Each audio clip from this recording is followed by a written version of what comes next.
오늘 일요법회를 맞이해서 또 이렇게 법연사에 오신 분들과 또 매일 우리 건강경 독송하고 또 건강경 기도하시는 또 우리 범사 신도님들, 또 유튜브를 통해서 오늘 또 이렇게 법회에 오지는 못하지만 그래도 또 관심을 갖고 이렇게 기도하시는 우리 범사 신도님들 반갑습니다. 네, 반갑습니다. 네. 네, 우리 범사 신도님들이 나날이 이렇게 발전하는 것 같습니다. 박수도 칠 줄 아시고. 네, 그전에 박수 칠 줄 몰랐거든요. 네, 반갑습니다. 고맙습니다. 네. 요즘 이제 건강경을 제가 지금 이렇게 계속 하고 있습니다. 그래서 건강경에 담겨 있는 그런 내용을 보면서 우리가 뭐 학문적인 또 학술적인 그런 접근도 필요하지만 신앙적인 측면을 우리가 무시할 수가 없다라고 이야기를 하면서 그동안에 건강경이 어떻게 해서 오늘날 이렇게 우리하고 같이 이렇게 접하게 됐는지를 이렇게 쭉 이야기했습니다. 그래서 지난 시간에는 이 건강경을 번역하신 구마라집이 어떤 분인지에 대해서 제가 간단하게 이렇게 이야기를 했습니다. 만약에 구마라집이라고 하시는 분이 계시지 않았다라고 하는 것 같으면 이 지금 원어로 되어 있는 그 인도 말을 한문으로 번역하는 데 있어 가지고 또 다른 이제 그런 문장을 우리가 접하게 됐을 것이라고 봅니다. 그래서 많은 번역이 있습니다. 현장 스님의 번역도 있고 진재 스님의 번역도 있고 여러 번역이 있는데 그 중에서도 가장 우리하고 이렇게 지금 가까이 접하게 되는 것은 구마라집 의 그 번역이다라고 하는 그런 이야기를 이제 하고, 그다음 오늘은 여시야문 일시불 제사이구 기수국 고도건이라고 이렇게 이야기했는데요. 여시야문에 대해서는 지난 시간에 제가 이야기한 것처럼 이와 같이 내가 들었다라고 하는데, 이 여시라고 하는 이 지금 여시가 바로 부처님과 전혀 틀리지 않는 이야기를 내가 듣고 이렇게 전달하는 것이다. 근데 대부분 우리는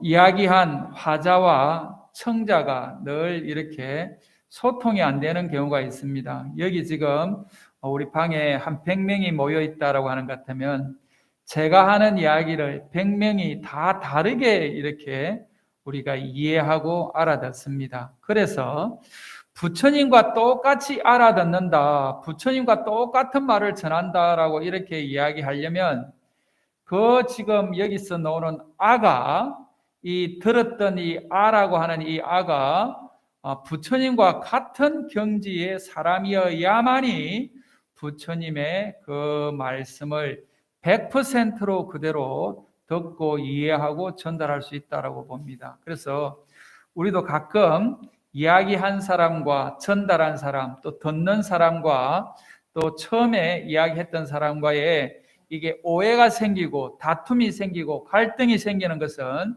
중간에 전달한 사람이 어떤 의도를 가지고 전달하였느냐에 따라서 상당히 왜곡되는 경우들을 우리가 가끔 보면서 살면서 갈등을 겪는 경우들을 가끔 봅니다. 그래서 여기서 보면 여시아문이라고 하는 이 말 자체를 우리가 가만히 들여다보면 부처님이 하신 말씀을 내가 부처님의 경지에서 그대로 하나도 어긋나지 않게끔 내가 전달했다라고 하는 이야기 자체는 무슨 이야기인가 하면은 이 건강경이 바로 부처님의 말씀이다.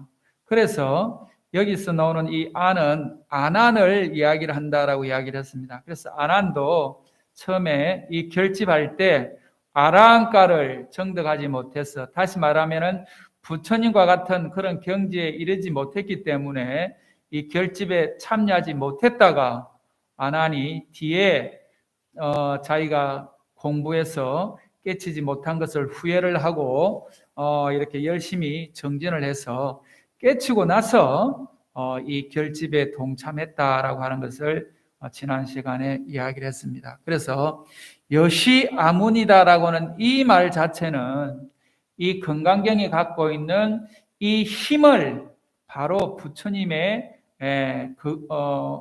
힘과 똑같다라고 이렇게 이야기를 하고 것이죠. 그래서 2600년 전에 돌아가신 그 부처님이 바로 이 자리에 우리가 같이 동참하고 있다, 부처님이 설하고 있다라고 믿는다라고 하는 것 같으면 그분은 이 건강경의 가피가 100% 이렇게 충만할 것이라고 봅니다. 그래서 여시아문이라고 하는 이 말을 경전 곳곳에서 우리가 볼 수가 있는데 그 여시아문을 볼 때마다 이것은 부처님의 진설이고 직설이고 라고 이렇게 믿는 사람과 아니 그거는 여시아문이 지금 말하자면 부처님이 직설이 아니고 부처님의 직설을 가장한 그런 소설 같은 그런 것이다라고 하면은 그 효능은 또 떨어질 것이라고 봅니다. 그래서 여시아문을 그렇게 믿기를 발언합니다.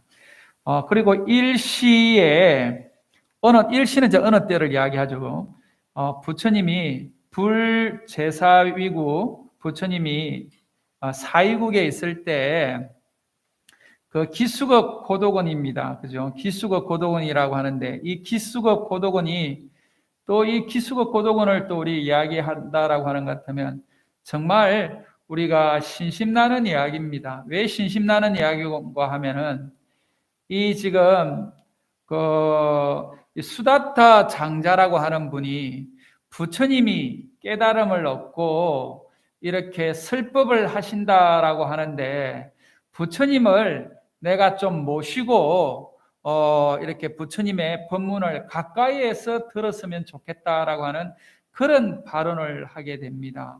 그래서 이 지금 수다타 장자가 부처님을 어느 곳에서 모시면 좋겠냐 해서 부처님의 모실 장소를 이렇게 쭉 물색을 하다가 보니까 이때 이제 부처님을 모실 수 있는 장소는 이 도심과 멀지도 않고 또 도심에 너무 가까이 있어서 시끄럽지도 않고 이 도심에서 이렇게 탁발을 해서 우리가 공양하고 정진하는데 크게 도움이 될 만한 장소를 물색하다가 보니까 이게 기타 태자가 가지고 있는 그 숲속을 이렇게 정했습니다. 그래서 수다타 장자가 기타 그 지금 태자한테 가서 이 장소에 부처님을 모실 수 있는 그런 절을 짓고 싶은데 땅을 조금 팔았으면 좋겠다라고 이렇게 장자가 이야기를 하니까 기타 태자가 뭐라고 이야기하는가 하면 땅을 팔려고 이야기한 것이 아니고요. 땅을 내주지 않으려고 지금 내 땅에 금을 만약에 깐다라고 하면 금을 깐 만큼은 내가 땅을 팔겠다라고 이렇게 이야기를 지금 수다타 장자한테 합니다. 그러니까 수다타 장자가 그 이야기를 듣고 자기의 재산을 다 금으로 바꾸어서 말하자면 이 지금 부처님을 모실 장소에 금을 깔기를 시작합니다. 그러니까 기타 태자가 금을 깔아놓은 그것을 보고 깜짝 놀랍니다. 나는 팔지 않으려고 또 설마 그렇게 금을 깔겠느냐 하는 생각으로 이야기를 한 것인데 과연 어떤 사람을 모시려고 어떤 사람이길래 이렇게 자기의 모든 재산을 다 내놓고 금을 깔 정도의 그런 사람인가라고 하면서 기타 태자가 오히려 감동을 해서 부처님을 모시겠다라고 하는 이런 마음을 내게 됩니다. 그래서 수다타 장자와 기타 태자가 서로 마음이 합착이 돼서 이게 말하자면은 기수급 고도곤이라고 하는 이런 지금 부처님을 모시는 절을 만들게 된 것이죠. 그래서 인도에서 보면 우리가 이제 마가다국의 빈비사라 왕이 중림정사를 제일 먼저 지었고요. 그 다음에 이 지금 기타 태자와 수다타 장자가 이렇게 기원정사를 이렇게 짓습니다. 그래서 이것만 보더라도 부처님이 얼마나 위대하신 분인가를 우리가 알 수가 있습니다.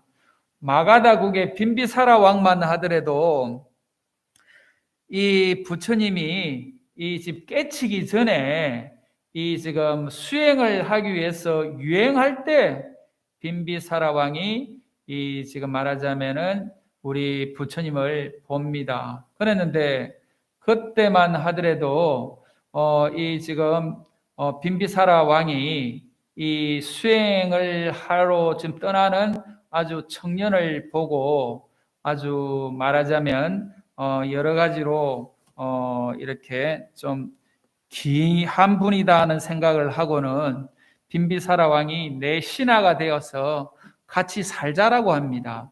또 내 나라를 같이 다스리자고도 이야기를 합니다. 그렇지만 우리 서가모니 부처님은 내가 돌을 깨치기 위해서 돌을 닦으러 떠나는 입장이어가지고 나도 왕자 신분인데 왕자의 지위를 버리고 돌을 닦으러 떠난다라고 하는 그 간절함을 보고 빈비사라 왕이 뭐라고 이야기하는가 하면 당신이 만약에 원하는 그 돌을 깨치고 나면 제일 먼저 나를 좀 제도해 주라. 나도 당신이 깨친 그 공부의 경지에 갈 수 있게끔 나를 좀 가르쳐 주라라고 빈비사라 왕이 이 돌을 깨치기 전에 지금 시달타 태자 신분이었던 그 지금 분한테 이렇게 말하자면 간청을 합니다. 그 인연으로 우리 부처님이 돌을 깨치고 나서 마가다국을 지날 때 빈비사라 왕이 그 지금 중림정사를 지어서 부처님을 모시고 부처님의 말씀을 법문을 이렇게 듣는 이런 과정이 있습니다.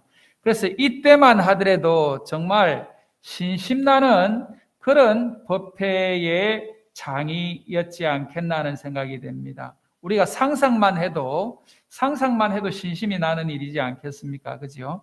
그래서 이 지금 부처님께서 거룩한 비구 1250명과 함께 기수급 고도곤에 계셨다라고 하는데 이 기수급 고도곤이 바로 기원정사를 이야기하는 것이죠.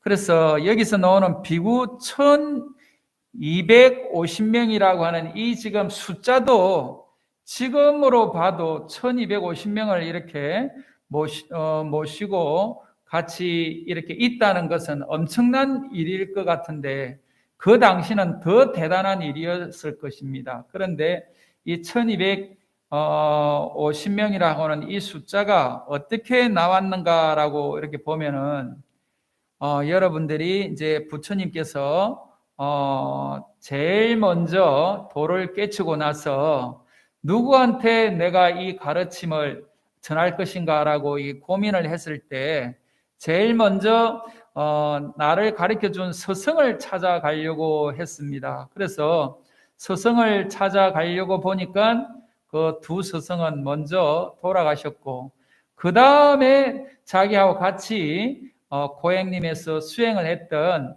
그 5 비구를 찾아갑니다. 그래서 꽃냔다 하고 5 비구한테 먼저 가서 부처님이 당신이 깨친 것을 이렇게 전합니다. 그래서 뭘 깨쳤는가라고 이야기를 하면은 사성제설을 이야기를 합니다. 그래서 고진멸도를 이 5 비구한테 이야기를 하고 그 고진멸도에 대한 그 지금 성제를 진리를 이 5 비구가 다 깨쳤을 때 이 부처님이 뭐라고 이야기하는가 하면은 이 세상에는 나와 나를 포함해서 6명의 아라한이 지금 지구에 존재한다. 나를 포함해서 6명의 깨달은 사람, 붓다가 존재한다라고 이렇게 이야기를 합니다. 그래서 부처님의 경지가 높고 이 꼬냔다의 경지가 낮고가 아니고요. 꼬냔다의 이 경지나 그 교진녀의 그 지금 그 경지들 그 지금 5명의 그 지금 그 경지가 부처님의 경지하고 똑같다는 것을 부처님이 인정하시는 것이죠. 그래서 이렇게 보면 무엇을 깨쳐서 무엇을 지금 전달했는가라고 보면 이 사성제를 먼저 말씀하셨다. 또 연기법을 말씀하셨다라고 여러분들이 이제 그렇게 지금 알고 계실 것입니다. 그래서 그 5명의 제자가 제일 먼저 생기고요. 그 다음에 생기는 지금 제자가 야사입니다. 야사가 그러니까 이제 6번째 제자가 되는 것이죠. 야사가 이제 어떤 사람인가 하면은 바라나시의 엄청난 부잣집 아들입니다. 근데 그냥 부잣집이 아니고 바라나시에서 아마 최고 부잣집 아들이었던 것 같습니다. 그러다가 보니까 이 야사가 정말 어렸을 때부터 호의호식하고 그 다음에 이 누릴 수 있는 우리가 말하는 세속적인 욕망을 완전하게 이렇게 누리고 사는 사람이 야사였던 것 같습니다. 그래서 그날도 야사가 밤에 친구들과 또 무의들과 기녀들과 많은 그 여자들과 밤새도록 이렇게 유흥을 이렇게 즐기다가 새벽에 일어나서 보니까 그 밤에 그렇게 아름답던 여자들이 그렇게 아름답게 보이던 그렇게 자기를 기쁘게 했던 그 지금 여자들이 아침에 일어나서 보니까 너무 추해 보이고 너무 말 그대로 어젯밤에 내가 그렇게 즐거워했던 그 사람들이었는가라고 하는 그런 갈등을 하면서 이 야사가 괴롭다는 것을 아주 빼지르게 느끼면서 그 현장에 그 같이 어울리던 그 현장에서 벗어나서 이 부처님이 계시던 곳으로 우연히 지나가게 됩니다. 그러면서 야사가 이렇게 자기는 지금 어젯밤에 그렇게 즐거웠던 것이 아침에 보니까 정말 추해 보이는 이런 현상이 보면서 괴로워하는 자기 어떤 그런 상황이었는데 부처님이 조용히 앉아서 정진하고 있는 그 모습을 보면서 너무 거룩해 보이고 너무 편안해 보이는 그 부처님의 모습에 끄달려서 야사가 부처님한테 가게 됩니다. 그때 부처님께서 야사한테 뭐가 그렇게 괴롭냐라고 이야기를 하면서 야사한테 이게 법문을 하십니다. 그때 법문을 하시는 것을 보면 우리가 이제 일반인들이 갖고 있는 그런 고민을 부처님이 다 이렇게 설법하시면서 출가하게 하는 그 이야기가 있습니다. 그래서 뭘 이야기했는가 하면은 보시에 대한 이야기를 합니다. 그리고 계율에 대한 이야기를 하고요. 그 다음에 이렇게 보시와 계율을 잘 지키면 결국은 하늘나라에 태어난다는 이야기와 그 다음에 네가 그동안 그렇게 즐거워하고 기뻐하고 감각적인 쾌락을 즐겼던 그 오용락은 결국 재앙을 일으킨다라고 하는 것을 지금 이 야사한테 이야기하는 것이죠. 그리고 이 애욕의 세계에서 벗어나면은 말하자면 이 오용락에서 벗어나면은 그러면은 어떤 이익이 있는가에 대한 이야기를 또 이렇게 합니다. 그리고 마지막에 야사가 좀 마음의 조복을 받았을 때 이야기하는 것이 고집멸도의 사성제를 이렇게 야사한테 이야기를 합니다. 그래서 고집멸도의 이 사성제를 야사한테 이야기를 하니까 야사가 그동안 오용락에 이렇게 아주 찌들어서 오용락이 최고의 삶의 어떤 가치인 것처럼 그렇게 살았던 자기 모습을 반성하면서 부처님의 제자가 되겠다라고 하면서 삼기를 하고 머리를 깎습니다. 그런데 이 야사가 새벽에 갑자기 사라진 것을 알고 부모님이 야사를 찾아옵니다. 부모님이 야사를 찾아오는데 부모님이 이제 그 야사의 지금 편안해하는 모습을 보고 자기 아들이 변해 있다는 걸 알고 있습니다. 그래서 부처님의 또 법문을 이 야사 아버지가 듣게 됩니다. 그렇게 되니까 야사 아버지가 부처님의 법문을 통해서 말하자면은 제가자로서 제일 먼저 신도가 된 것이 이 야사 아버지입니다. 그래서 야사 아버지가 또 신도가 되니까 야사 엄마가 또 부인이 아들을 찾아왔다가 또 부처님의 제자가 됩니다. 이것이 최초의 제자들이다라고 이렇게 지금 기록이 되어 있습니다. 그리고 야사가 이제 들어오니까 야사 친구들이 어젯밤에 그렇게 흥청망청 아주 재밌게 놀던 친구가 갑자기 사라져서 머리를 깎았다라고 하니까 이게 무슨 일인가 하고 친구들이 쫓아옵니다. 그 친구들이 쫓아왔는데 그 친구의 처음에 4명이 먼저 와가지고 부처님 제자가 되고요. 그 다음에 야사 친구가 한 50명이 넘는데 이 친구들이 그동안에 늘 야사가 그 부잣집 아들이기 때문에 늘 아마 그런 비용을 유홍 비용을 이 야사가 이렇게 됐던 것 같습니다. 그러니까 그 야사 중심으로 늘 모여 다녔던 그 한 50명 되는 친구들이 와가지고 부처님 말씀을 듣고 또 야사가 변해 있는 그 모습을 보면서 세상에 우리가 그동안에 오용락으로 즐겼던 그것보다도 더 가치 있고 더 보람 있는 어떤 그런 진리가 있구나라고 하고 이 50명이 부처님 제자가 됩니다. 이렇게 해서 최초로 부처님의 제자들이 60명이 모여서 이렇게 정진을 하게 되는 것이죠. 그러니까 60명이 모여서 이제 부처님의 어떤 그것을 성단을 이루고 이렇게 지내니까 부처님이 그때 최초로 전도 선언을 합니다. 전법을 하라고 이야기합니다. 지금 여기에는 61명이 아라한이 있다. 61명의 지금 부처님의 제자들이 이렇게 사방으로 흩어져서 혼자서 가라고 이야기를 합니다. 두 사람이 가지 말고 혼자서 가라. 왜냐? 두 사람이 모여서 가게 되면은 그 법을 더 멀리 전할 수 없다라고 보시는 것이죠. 왜냐하면은 60명이 두 사람씩 가면 30군데밖에 못 가지 않습니까? 그런데 60명이 60군데를 가려면 혼자서 가게 되면 60군데를 가게 되니까 이렇게 널리 퍼지기 위해서 혼자서 가라라고 이야기를 합니다.